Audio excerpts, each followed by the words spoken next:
하나님께서 오늘 우리에게 주시는 말씀, 자, 시편 119편 97절부터 105절까지 104절까지 보도록 하겠습니다.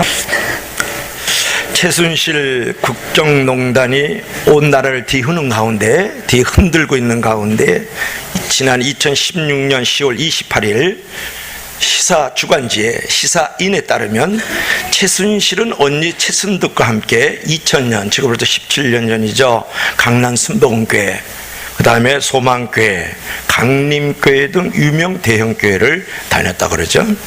2010년부터 7년 전 최순실하고 최순득 자매는 압구정에 있는 A교회에 적을 두고 다니게 됩니다. 이 교회에서 최순실 씨를 기억하고 있는 사람을 어렵지 않게 많이 만날 수가 있었다. 한 신도는 말하기를, 최순실 씨는 자매는 이 교회 대표 신자였다. 목사님이 자주 이 집안을 위해서 기도해 주셨다.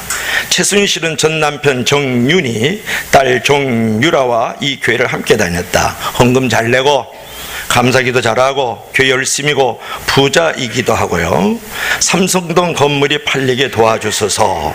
이런 기도의 제목이 주보에 올려졌다. 그렇게 말을 합니다. 여러분, 오늘날 크리스천이라는 올바른 정체성을 가지지 못한다 그러면 이 세속적 가치관으로 말미암아서 많은 사람을 피해를 입을 뿐만 아니라 나라의 근간을 흔들어 버리는 것이죠. 나 자신도 망가질 뿐만 아니라 남의 인생도, 이 사회도, 국가도 망가뜨리는 일들을 우리가 보지 않습니까? 그렇다면 어떻게 우리가 크리스찬으로서 올바른 정체성을 가지고 살아갈 수 있겠습니까? 또한 크리스찬으로서 올바른 가치관, 그리스도의 정신을 가지고 이 악한 세대를 어떻게 이겨나갈 수 있겠느냐, 그런 것이에요. 첫째로 따라합시다. 주의 법을 사랑하라. 오늘 시편 119편 97절 말씀을 보면, 내가 주의 법을 어찌 그리 사랑하는지요, 내가 그것을 종일 묵상하나이다, 그렇게 말을 하고 있어요. 여기에 다윗은 하나님의 법을 너무나도 사랑한다는 고백을 하고 있는 것이에요. 하나님을 사랑하기 때문에 하나님의 말씀을 사랑하게 되는 것이죠. 이런 거야. 부모를 사랑하면 부모님의 말씀을 따라요.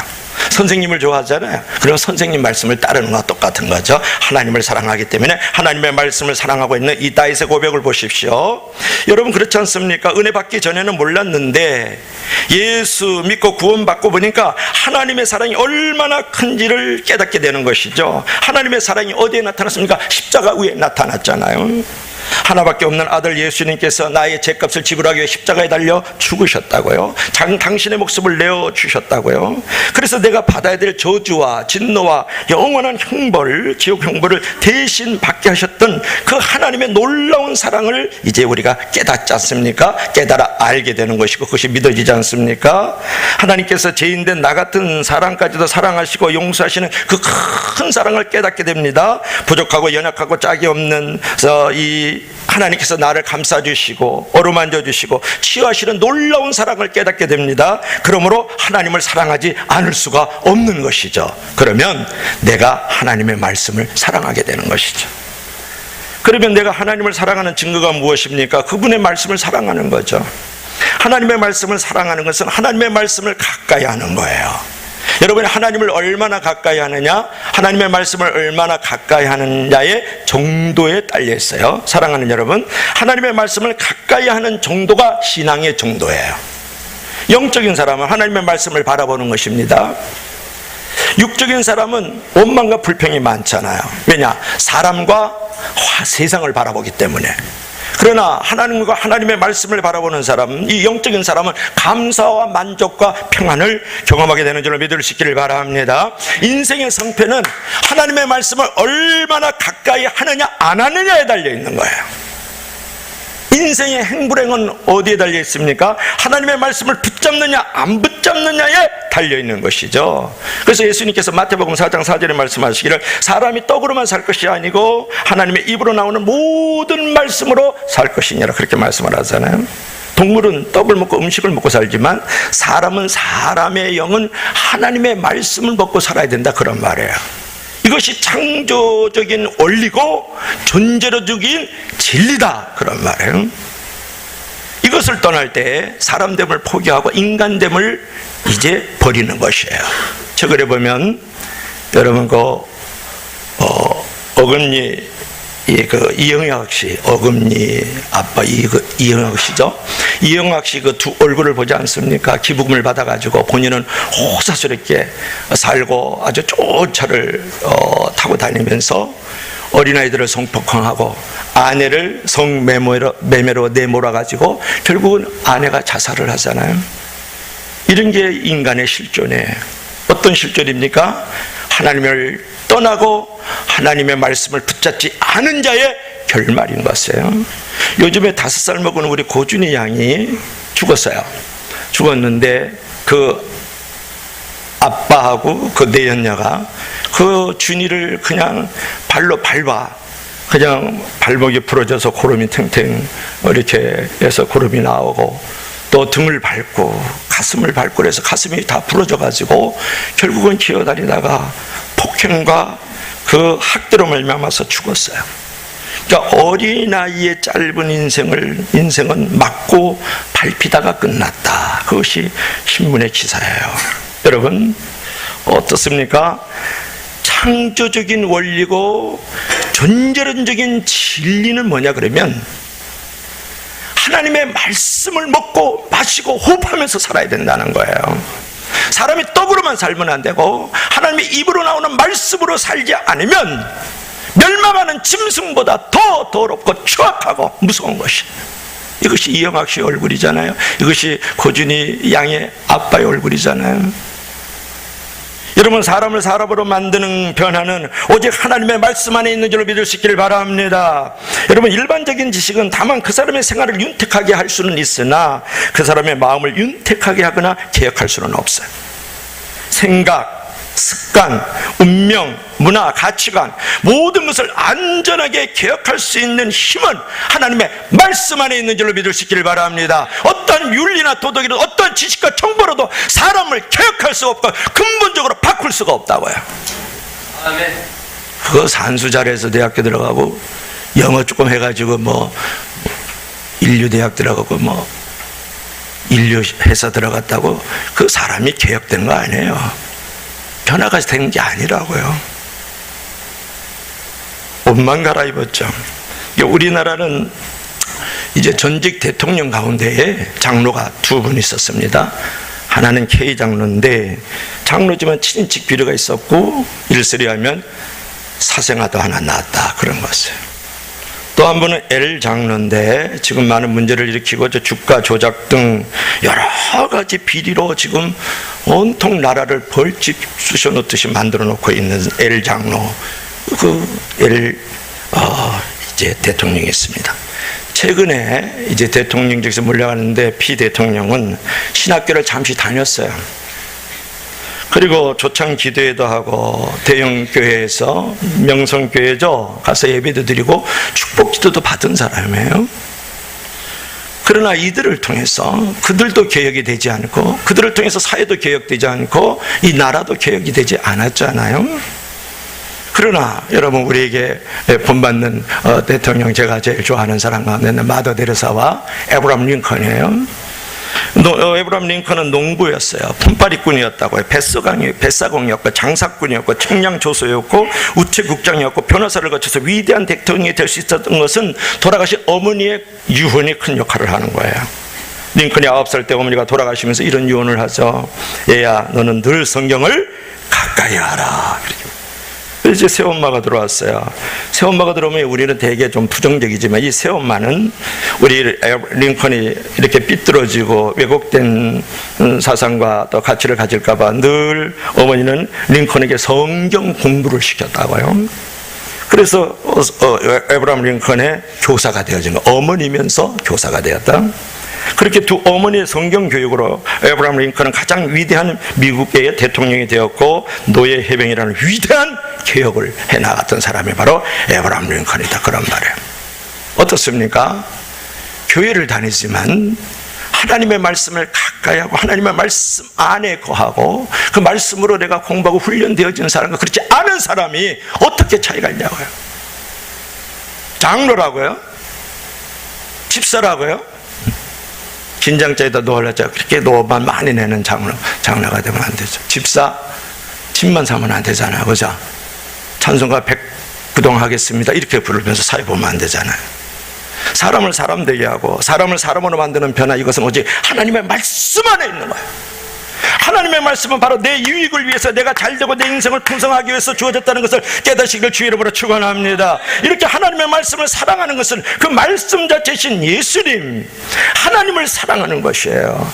그래서 요한복음 1장 1절 유명하잖아. 태초에 말씀에 계시네, 이 말씀이 하나님과 함께 계셨으니 말씀은 곧 하나님이시니라. 말씀을 사랑하면 곧 하나님을 사랑하는 거예요. 말씀을 사랑하면 말씀 자체이신, 말씀이 육신이 되어 이 땅에 오셨다. 요한복음 1장 16절 말씀을 사랑하면 예수님을 사랑하는 거예요. 아멘. 하나님을 사랑하게 되니까 하나님 말씀을 사랑하는 것이고, 예수님을 사랑하니까 은혜와 진리에 거하게 되는 것이죠. 여러분들도 하나님을 이렇게 사랑하셔서 이 시인과 같이 하나님의 말씀이 꿀보다, 송이꿀보다 더 단 것을 체험하기를 주의 이름으로 축원합니다. 무엇보다도 올바른 크리스천의 정체성을 가지고, 가치를 가지고 살아갈 수 있기를 바랍니다. 두 번째로 따라합시다. 주의 법을 묵상하라. 자, 주의 법을 묵상하라. 하나님의 말씀을 무척이나 사랑한다 그랬는데, 사랑합니다 그러면 안 돼.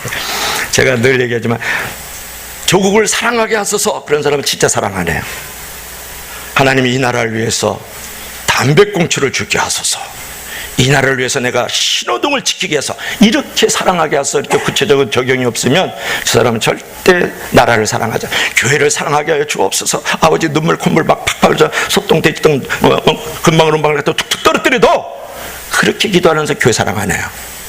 근데 하나님 교회 사랑을 위해서 내가 일주일에 한 번 빗자루 들게 하소서, 교회 사랑을 위해서 내가 일주일에 한 번 새벽에 나와서 밤중에 나와서 기도 15분 이상 하게 하소서. 이렇게 할 때 사랑하게 되는 거죠. 오늘 이 시편 기자 다윗은 말하기를 하나님의 말씀을 무척이나 사랑한다 그랬는데, 그냥 사랑한다 그러지 않았다고요. 다윗은 참으로 하나님의 말씀을 사랑했습니다. 그런데 97절 하반절 보세요. 우리 90절 한번 다, 97절 다 한번 읽어봐요. 큰 소리로 시작. 내가 주의 법을 어찌 그리 사랑하는지요, 내가 그것을 종일 작은 소리로 읊조리나이다. 종일 묵상하겠나이다. 아주 구체적 적용이 나오는 거예요. 종일토록 내가 그 말씀을 붙들고 있겠다라는 거예요. 되새김질하겠다는 거야. 마음에 새기겠다라는 거야.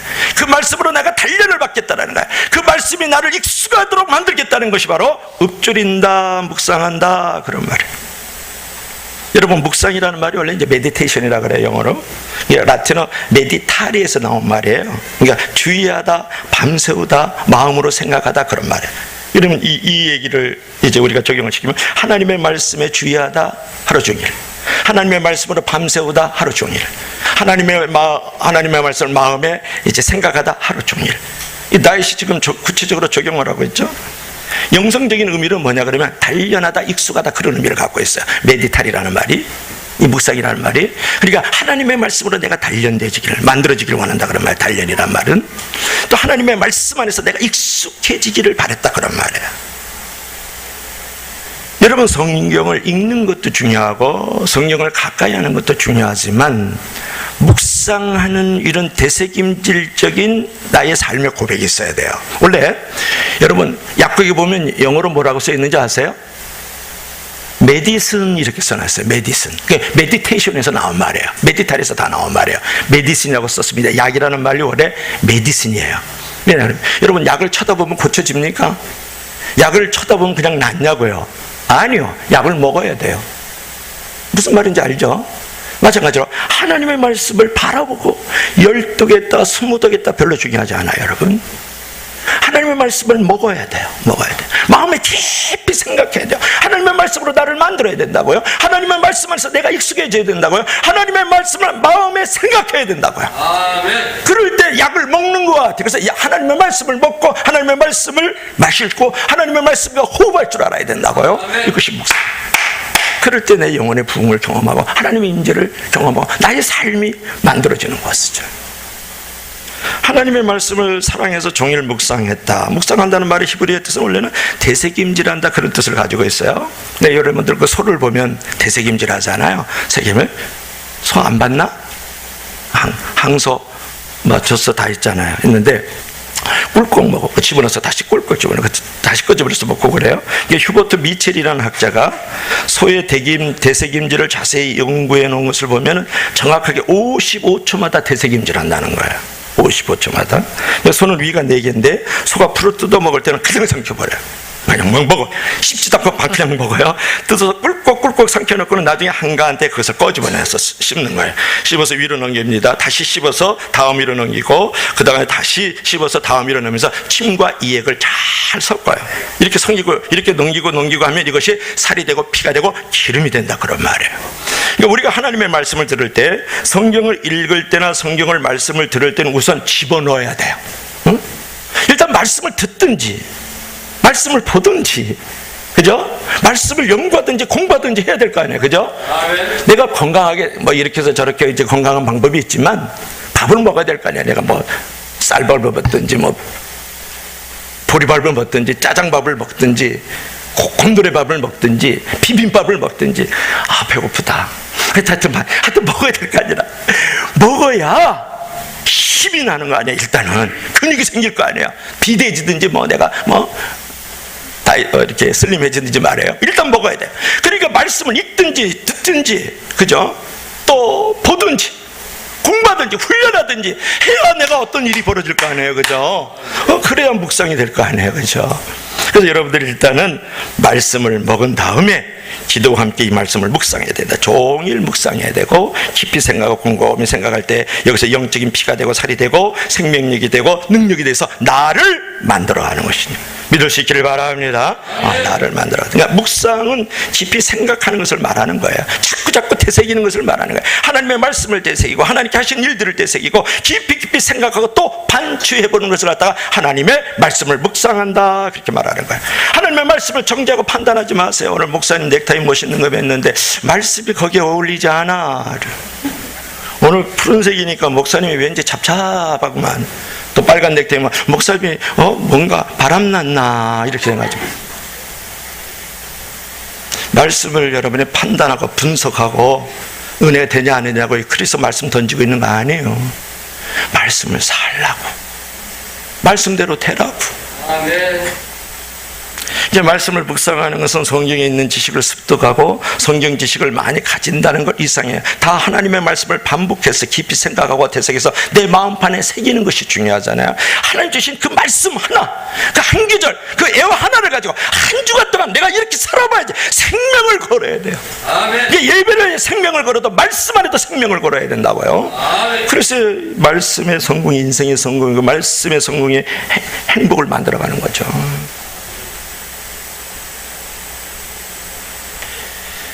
그래서 하나님 말씀이 내 생각과 내 신앙과 내 삶의 모든 것을 이렇게 깊이 배어들도록 만들어가는 것. 그래서 그 말씀이 내 삶의 중요한 원칙이 되어서 나의 삶을 이끌어 가시도록 하는 것이 중요해요. 그래서 처음에는 내가 말씀을 보지만 나중에 말씀이 나를 보아야 돼요. 내가 처음에는 말씀을 읽지만 그 말씀이 나를 읽어가야 된다고요. 내가 처음에 말씀을 가지고 가르치려고 그랬지만 나중에 그 말씀이 나를 가르칠 줄 알아야 된다고요. 처음에는 내가 말씀을 지배하고 내가 다스리는 것 같지만 나중에 그 말씀이 나를 지배하고 다스릴 때 인생의 성공이고 신앙의 성공인 줄을 믿을 수 있기를 바랍니다. 요즘에 스마트 좀비가 있어요. 스마트 좀비라는 게 뭐냐 그러면 우리 어르신들 잘 모르는데 살아있는 시체. 왜 이제 스마트 좀비가 나왔냐면 이걸 갖다가 스만비라는 말도 해요. 스몬비. 이걸 줄여가지고 스마트 좀비라 그래요. 스마트 좀비. 요즘에 이제 보면은 핸드폰을 들고 제가 이제 여기 이게 운동하러 다니거든요. 피트니스 다니는데 운동하면서도 다 핸드폰에서 하고 있는 버스나 전철 타보세요. 다 고개 쳐. 그러니까 이 좀비라는 것은 뭐냐면 살아있는 시체를 말하는데 예부와의 관계가 단절된 상태에 있는 것으로 스마트 좀비라 그래요. 다 끄고 다닌다. 전철을 타도 길거리를 가도 버스를 타도 어떤 뭐 회의장에 가도 운동을 해도 다 스마트폰에 빠져 있거든요. 그러다 스마트폰 하다가 뭐 전봇대에 부딪혀갖고 이빨 다 옥수수 털리고 막 이러고 어떤 사람은 도로턱에 걸려 자빠져가지고 그냥 하수구에 처박혀가지고 그죠? 하수구에 또 세례를 하질 않나. 지나가는 사람끼리 머리끼리 부딪혀가지고 머리에 가지고 그냥 피바다가 되질 않나. 별일이 다 했어요. 별일이 다 했다고. 이게 스몬비라 그래요. 스마트 좀비들이다 그런 말이에요. 중요한 것은 요즘에 우리 친구들이 이런 데 많이 빠져 있거든요. 그러니까 스마트 좀비들, 여러분들 벌써 내가 스마트폰을 내가 갖고 있지 않으면서 이 불안하고 답답하고 왠지 막 두려워지고 그러면 당신은 중독자예요. 중독자라고요. 이렇게 스마트폰에 중독이 되면 첫째로 성장의 장애를 가져옵니다. 이 키가 자라는구나, 이렇게 몸이 자라는. 두 번에 학습의 장애를 가져옵니다. 셋째적으로는 정서의 장애를 가져. 2시간 이상 하게 되면 하루에. 우리나라의 11살부터 12살 이상으로 되면 75%가 핸드폰을 갖고 있어요. 그러니까 어른들은 다 갖고 있다고요. 그러니까 그런 사람들이 이제 찾아오는 것이 뭐냐 그러면 현실에 대해서 무반응하게 되고 자극적이고 충동적 인간이 된다는 거예요. 그런데 우리가 이제 그 스마트폰을 보는 상황에 가서 팝콘 브레인 현상이 있어요. 팝콘 브레인 현상, 브레인 머리니까. 이것은 뭐냐면 이 스마트폰을 하루에 2시간을 써서 계속 보고 스마트폰에 그 안에 많은 콘텐츠들이 있잖아요. 이것을 많이 보게 되면 내가 현실에 대해서 무반응을 하게 되고 무감각하게 되고 무기력하게 된다는 거예요. 그걸 오래 보고 있으면 거기서 나오는 걸 갖다가 뭐라냐, 블루라이트라 그래요. 그러니까 스마트폰에서 막 이렇게 많은 콘텐츠들이 반짝반짝하고 보일 뿐만 아니라 거기서 블루라이트가 나오거든요. 그것을 세게 되면 그렇게 현실에 무반응, 무기력하게 된다는 거예요. 여러분의 자녀들이 무기력하다, 무반응, 핸드폰 많이 줘서 그래요. 그리고 자극적이고 극단적인 것만 반응을 한다는 거야. 이게 팝콘 브레인의 현상이 그거거든요. 그러니까 집중하고 몰입하는 걸 완전히 깨뜨려 버리지는 거예요. 핸드폰을 가졌을 때. 그리고 인지 능력이 떨어지고 말이죠. 그러니까 자극적이고 충동적인 것에만 반응을 하게 되고 그렇게 하고 싶어 하는 거예요. 그래서 요즘 사람들이 무자비하고 아주 그냥 부도하잖아요. 이제 그런 것이에요. 그래서 이거 스마트 좀비들이 요즘에 이제 너무 많다. 그래서 스몬비라 그래요. 그 정도는 좀 알고 있으면 좋죠.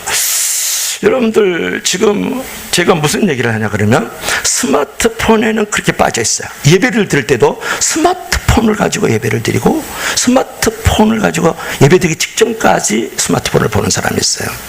성경 보면 좋죠. 찬양 보면 좋죠. 간증 보면 좋죠. 아니라고요. 그거 없으면 불안한 거예요. 그게 내 하나님일 수 있어요. 그것이 내 마음을 지키고 있다고요. 그래서 무능력하고 무기력하고 무반응하는 존재가 되고 아주 자극적이고 충동적 존재가 되어버리고 마는 거죠. 그리고 잠을 못 자고 수면장애. 근데 여러분은 나는 링컨을 또 한번 얘기하고 싶은데요. 링컨의 신앙 십계명이 있는데 첫째로는 뭐냐, 나는 주의를 거룩하게 지키며 예배 생활에 힘쓸 것이다. 둘째, 나는 날마다 하나님의 말씀인 성경을 묵상하고 그 말씀을 실천할 것이다. 나는 도움을 베풀어 주시는 하나님 아버지께 날마다 겸손히 기도할 것이다. 넷째, 나는 나의 뜻이 아니라 하나님의 뜻에 순종할 것이다. 다섯째, 나는 하나님께서 베풀어 주신 은혜를 기억하며 감사할 것이다. 거기까지만. 근데 1번, 2번이 중요해요. 나는 주의를 거룩하게 지키며 예배 생활에 힘쓸 것이다. 에브라함 링컨은 매주일마다 밥을 먹은 거예요. 무슨 밥? 하나님의 말씀의 밥. 영적인 밥을 먹었다고. 두 번째가 뭐냐, 나는 날마다 하나님의 말씀인 성경을 묵상하고 그 말씀대로 실천할 것이다. 에브라함 링컨은 영적으로 주의 법을 사랑했을 뿐만 아니라 하나님의 말씀을 먹었을 뿐만 아니라 그 말씀을 되새김질을 하면서 마음판에 새기고 그것이 단련되어지도록, 그것이 나에게 익숙하게 되도록 자기를 만들어 갔다고. 이것이 첫째 계명, 두 번째 계명. 그러니까 에브라함 링컨은요, 초등학교 학력이 전부였지만 미국 역사상 가장 뛰어난 지혜와 통찰력과 분별력을 가진, 결단력을 가진 대통령이 된 거거든요. 그 이유가 무엇일까요? 그 이유는 그는 성경에서 자기 손을 떼어본 적이 없다는 거 아니에요. 국회에 나와 연설할 때도 성경을 가지고 나왔고, 회의할 때도 늘 성경책을 들고 나왔고, 늘 어디를 갈 때도 항상 성경책을 들고 다녔던 사람이거든요. 에브라함 링컨. 늘 하나님의 말씀을 가까이 하십시오. 거기에 지혜가 있고 통찰력이 있고 분별력이 있고 우리를 승리케 하는 놀라운 이김의 능력이 있는 줄로 믿을 수 있기를 바랍니다. 복 있는 사람은 여호와의 율법을 주야로 묵상하면서 살아간다. 그런 시냇가에 심은 나무처럼 철을 따라 열매를 많이 맺고 그 잎사귀가 이제 마르지 아니한가 같으니 그가 하는 모든 일이 형통하리로다. 그것이 시편 1편의 말씀이잖아요. 이렇게 링컨처럼 말씀을 가까이 하고요, 국회에 나갈 때도 연설할 때도 어디 여행 갈 때도 그냥 성경을 가지고 다니면서 성경을 보고 읽고 그렇게 가까이 하고 그걸 묵상했으니 그가 위대하게 쓰임받지 않겠습니까? 하나님 앞에. 그것이 진정한 묵상이에요. 여러분, 성도 하나님의 말씀 속에서 영양소를 공급받고 그렇게 나갈 때 모든 삶에서 승리하는 줄로 믿을 수 있기를 바랍니다. 오늘 시인은 그렇게 얘기하잖아요. 내가 그 말씀을 종일 묵상하나이다. 모토라는 사람이 이렇게 말을 했어요. 아침 경건 시간을 지키고 하나님과 단둘이 하루에 첫 30분을 보내기 위해서 확고한 결심을 품는 것만큼 자신의 다른 사람에게 유익한 일은 없다. 이것은 그리스도를 영접하고 성령의 세례를 구하는 것에 버금가는 일이다. 그렇게 모토가 얘기를 했어요. 그리고 이제 톨스토이는 말하기를 사람은 누구나 인간이 변화되어야 된다고 생각하지만 자기 자신이 변화되어야 된다고 생각하지는 않는다는 유명한 말을 남겼어요. 여러분, 경건의 시간, 즉 하나님의 말씀을 읽고 묵상하고 적용하는 습관을 통해서 삶이 변화되고 또 정결하게 되는 영혼의 기쁨을 누리기를 주의 이름으로 축원합니다. 시편 119편 100절과 104절이 말하잖아요. 그렇게 할 때 악한 길을 걸어가지 않고 그렇게 할 때 거짓말을 안 한다는 거예요. 이게 102절의 말씀이에요. 악한 길을 걸어가지 않고 104절에 거짓말쟁이가 되지 않는다는 거예요. 오늘날 모든 문제는 뭐냐면 악한 길을 걸어가기 때문에 문제가 생긴 거예요. 그가 거짓말했기 때문에 작은 집에서 사는 거예요. 인간의 행복은 뭐냐 그러면 무엇을 이렇게 성취하는 것보다 무엇이 되는 것이 중요하다. 한번 큰 소리로 한번 따라 합시다. 어려운 얘기지만 아주 쉬운 얘기예요. 인간은 아니다. 나의 행복은 무엇을 성취하는 것보다 무엇이 되는 것이 중요하다. 여러분, 결국은 존재가 변화되고 자신의 인격이 성장할 때 진정한 성공도 오고 행복도 거기에 오지 않아요?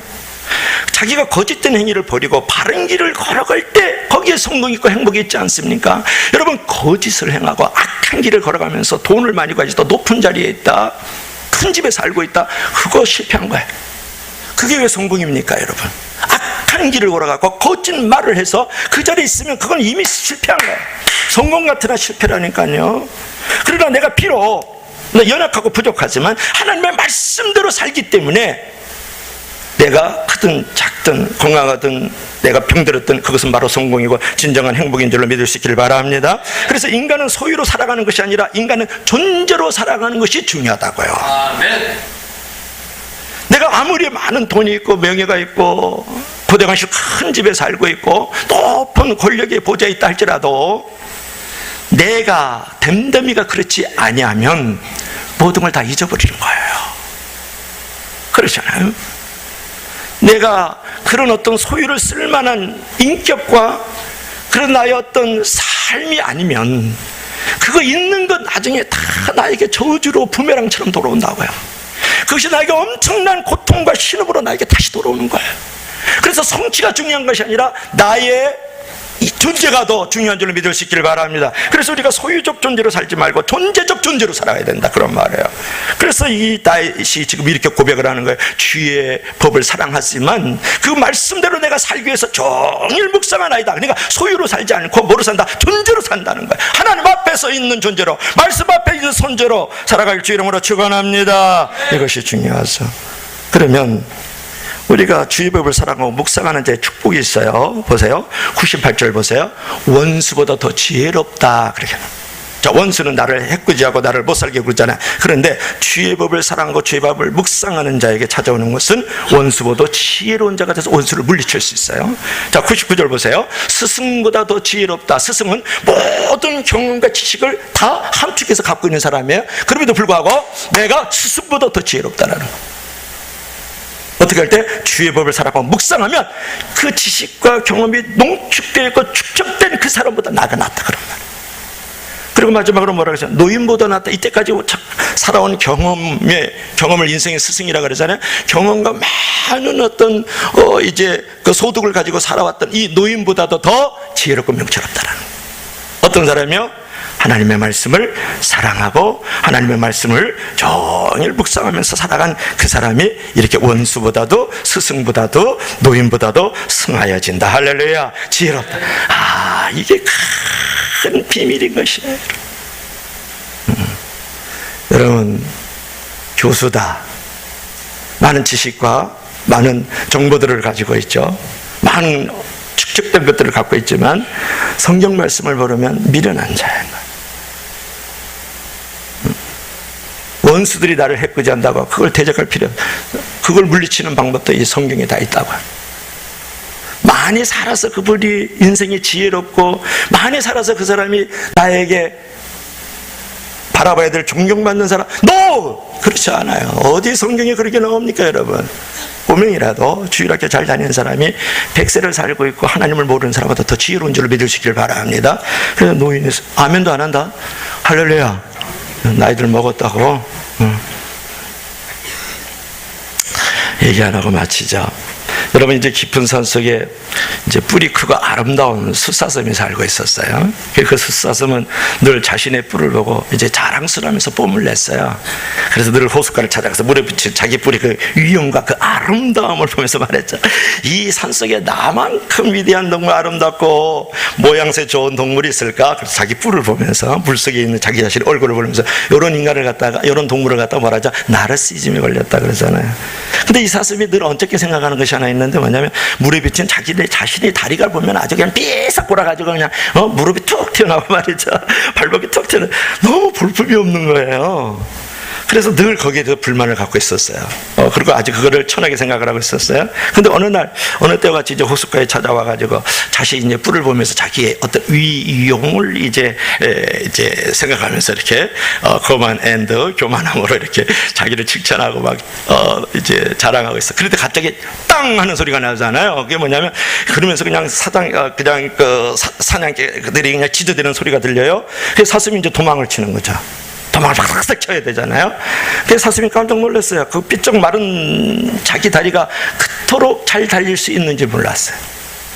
그 삐쩍 마르고 볼품없는 다리가 나를 살려줄 줄 몰랐다고요. 그 삐쩍 마른 다리가 나를 지키고 돌봐줄 줄은 전혀 몰랐어요. 그 숫사슴은 볼품없는 그 다리가 너무너무 고맙고 감사했어요. 그런데 그만 그 유형을 뽐내던 아름다운 뿔이 그냥 나무까지 확 걸려가지고 숫사슴이 꼼짝 못하게 돼서 숫사슴이 숨을 헐떡거리며 이렇게 말을 합니다. 이 뿔만 없었다면 이렇게 되지 않았을 텐데 그랬다고요. 우리는 정말 쓸모없는 것을 자랑하고 일시적인 것을 너무 좋아하고, 그런데 우리는 정말 쓸모 있는 것을 천시하고 영원한 것을 무시할 때가 너무 많이 있는 거예요. 결국은 그 자랑했던 것이, 그것을 쫓아갔던 것이 나를 망하게 하고 너를 망하게 하고 우리 모두를 망하게 하는 거예요. 그러나 어떨 때는 천시하고 무시했던 것이 나를 살리고 나를 지키고 나를 돌봐주고 나의 생명이 되고 능력이 되고 힘이 되는 게 있잖아요. 그것이 바로 성경인 줄로 믿으시길 바랍니다. 여러분들이 성경을 천시하고 여러분 무시할 수 있어요? 성경을 밟을 수 있다고요? 왜 이렇게 볼품없나? 이렇게 살기 고단해, 피곤해, 없으면 좋겠어. 그렇지만 그 말씀이, 그 하나님의 법이, 하나님의 진리가 결국 나를 살리고 나를 지키고 나의 생명을 주고 능력을 주고 나를 영원히 돌봐주는 줄로 믿으시길 바랍니다. 왜냐하면 그 말씀이 곧 하나님이기 때문이에요. 기도합시다.